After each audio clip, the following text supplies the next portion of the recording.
नमस्कार, मैं शालिनी और आप देख रहे हैं केकेएन न्यूज, जो आपको निष्पक्ष सच्ची खबरें सबसे पहले केकेएन न्यूज पर मिलती है।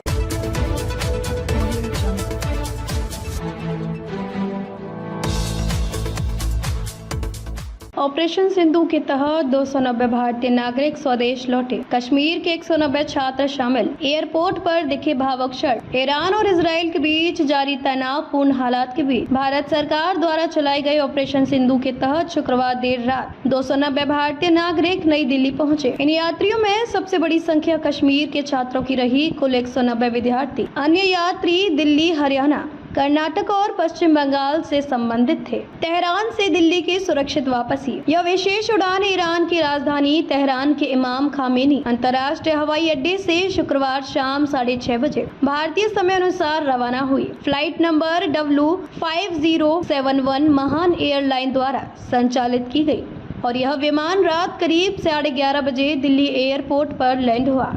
इस रेस्क्यू मिशन में भारत सरकार और दूतावास के संयुक्त प्रयासों से नागरिकों को सुरक्षित स्वदेश लाया गया। एयरपोर्ट पर गूंजे वंदे मातरम के नारे, आंखों में आंसू। दिल्ली पहुंचते ही यात्रियों की भावनाएं झलक पड़ी। किसी ने भारत माता की जय के नारे लगाए तो किसी ने जमीन पर माथा टेक कर अपने देश को धन्यवाद दिया। वापसी के इस पल ने कई यात्रियों को भावुक कर दिया। एक छात्रा एलिया बतूल ने कहा, मेरा परिवार बहुत घबराया हुआ था। भारत पहुंचकर राहत महसूस हो रही है। हमें दूतावास ने पूरा सहयोग दिया, इसलिए वहां किसी प्रकार की परेशानी नहीं हुई। एक अन्य यात्री सैयद मंसूर हुसैन ने कहा, भारत माँ की सरजमी पर सजदा करना मेरा सौभाग्य है। भारत सरकार का शुक्रिया। मैं अपने देश से बेहद प्यार करता हूँ। 19 जून को भी 110 छात्र सुरक्षित लौटे थे। इससे पहले 19 जून को भी 110 छात्रों को आर्मेनिया और दोहा के रास्ते भारत लाया गया था। सरकार की योजना के तहत 2 अन्य चार्टर्ड फ्लाइट शनिवार को और यात्रियों को लेकर दिल्ली आई। ईरान ने भारत के लिए खोला एयर स्पेस। लगभग 1000 नागरिकों की वापसी की तैयारी। ईरान सरकार ने भारत को अपने एयर स्पेस का इस्तेमाल करने की अनुमति दी है, जिससे करीब 1000 भारतीयों की वतन वापसी संभव हो रही है। इनमें अधिकतर छात्र हैं जिन्हें पहले तेहरान से माशहद लाया गया था और अब उन्हें चार्टर फ्लाइट्स के जरिए भारत भेजा जा रहा है। भारत ईरान सहयोग मानवता की मिसाल। भारतीय दूतावास और ईरानी प्रशासन के सहयोग से चलाए गए इस मिशन में ईरानी एयरलाइन महान की प्रमुख भूमिका रही है। ईरान स्थित भारतीय मिशन के उप प्रमुख मोहम्मद जवाद हुसैनी ने बताया कि आवश्यकता पड़ी तो आने वाले दिनों में और भी फ्लाइट चलाई जाएंगी। सरकार की तत्परता से बनी जीवन रेखा। ऑपरेशन सिंधु भारत सरकार की उन योजनाओं में शामिल है जो विदेशों में फंसे नागरिकों को सुरक्षित घर लाने के उद्देश्य से चलाई जाती है।